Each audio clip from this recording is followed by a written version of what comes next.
রাসূলের প্রিয় সাহাবীকে কেন মৃত্যুদণ্ড দিয়েছিলেন হযরত ওমর রাদিয়াল্লাহু তাআলা আনহু?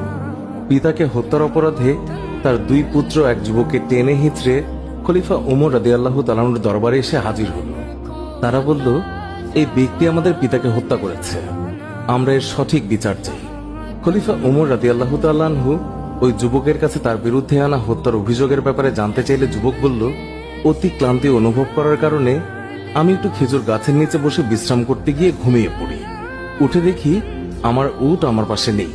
খুঁজতে গিয়ে যখন সামনের দিকে এগিয়ে যাই তখন তার মৃতদেহ পাই, যাকে ওনাদের বাবা বাগানে প্রবেশের জন্য পাথরের আঘাত করে মেরে ফেলেছে। এই বিষয়ে যখন আমি তার সাথে কথা বলতে যাই তখন অনেক কথা কাটাকাটি হয়েছিল এবং বাকবিতণ্ডার এক পর্যায়ে আমি তাকে পাথর দিয়ে আঘাত করে ফেলি, যার ফলে তিনি মারা যান, যা ছিল সম্পূর্ণ অনাকাঙ্ক্ষিত একটি ঘটনা। এর জন্য আমি ক্ষমা চাইছি। বাদীরা বলল, আমরা মৃত্যুদণ্ড চাই। হযরত ওমর রাদিয়াল্লাহু তাআলা আনহু বললেন, উটের বদলে তো তুমি একটা উট নিলেই তো হতো, কিন্তু তুমি বৃদ্ধকে হত্যা করেছ, হত্যার বদলে হত্যা। এখন তোমাকে মৃত্যুদণ্ড দেয়া হবে। তোমার কোনো শেষ ইচ্ছে থাকলে বলতে পারো। লোকটি বলল, আমার কাছে কিছু ঋণ এবং আমানত আছে, আমাকে যদি কিছুদিন সময় দিতেন তাহলে আমি বাড়ি গিয়ে সেই ঋণ এবং আমানত পরিশোধ করে আসতাম। খলিফা ওমর রাদিয়াল্লাহু তাআলা আনহু বললেন, তোমাকে তো একা ছাড়তে পারি না, তুমি যদি তোমার তরফ থেকে কোনো জিম্মাদার রেখে যাও তবে কিছু সময়ের জন্য তোমাকে মুক্তি দিতে পারি। যুবক তখন দুঃখিত হয়ে বলল, এখানে সবাই আমার অপরিচিত, না কেউই আমাকে চেনে না, আমিও কাউকে চিনি না, সুতরাং আমার জামিনদার হবার মতো কেউ নেই। তখন হযরত আবু যর গিফরি সবার মধ্যে দিয়ে বললেন, হুজুর, আপনার যদি অনুমতি থাকে তবে আমি হতে চাই যুবকের জমিনদার।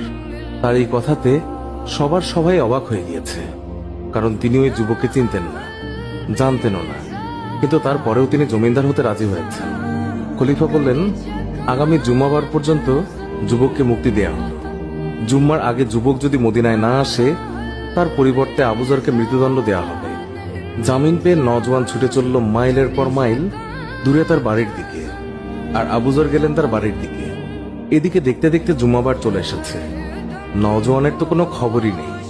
হযরত ওমর রাদিয়াল্লাহু তাআলা আনহু রাষ্ট্রীয় পত্রবাহককে পাঠিয়ে দিলেন আবু যর গিফরি রাদিয়াল্লাহু তাআলা আনহুর কাছে। সেই পত্রে লেখা ছিল, আজ বাদ জুম্মা সেই যুবক যদি না আসে তবে আইন মোতাবেক আবু যর গিফরি রাদিয়াল্লাহু তাআলা আনহুর মৃত্যুদণ্ড কার্যকর করা হবে। আবু যর যেন জুম্মার প্রস্তুতি নিয়ে মসজিদের নবীতে সঠিক সময় উপস্থিত হয়। খবর শুনে পুরো মদিনায় থমথমে অবস্থা। একজন নিষ্পাপ সাহাবী আবু যর গিফরি আজ বিনা দোষে মৃত্যুদণ্ডে দণ্ডিত হবে। জুম্মার পর সবাই মসজিদে নবীতে হাজির।